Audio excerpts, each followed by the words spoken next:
Here's a message for anyone looking to make a purchase in the Greater Toronto Area in 2024. Time is of the essence. You're going to want to consider this sooner rather than later. Now, why do I suggest sooner rather than later? Because the Bank of Canada came out and put out their prediction that they probably will lower rates in the latter half of 2024, them just indicating that rates intend to stay still rather than going up, that has already driven some buyers back to the market. Now, once interest rates start being reduced, mind you, we're at just a leveling off, a standstill, and interest in the market has already started to rise.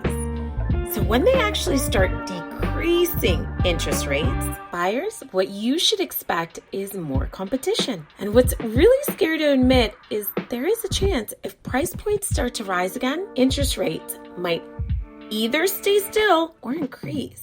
Because at the end of the day, rates are used to kind of manipulate and slow the market.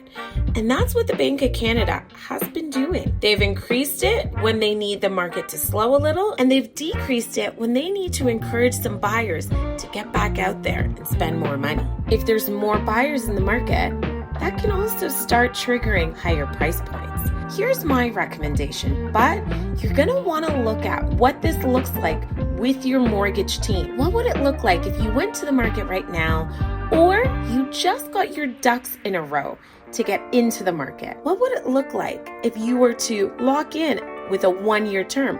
Let's say even a 2-year term. At least you get into the market, you purchase when price points were lower, and you can renegotiate your mortgage term. But consider what it would look like to buy when price points are lower, there's less competition, and then you can go and refinance in a year or 2 years' time to get a better rate. The biggest takeaway here, though, if you're looking to get into the market, the gist of it is sooner rather than later, because come spring market, I think it's going to be a much different market.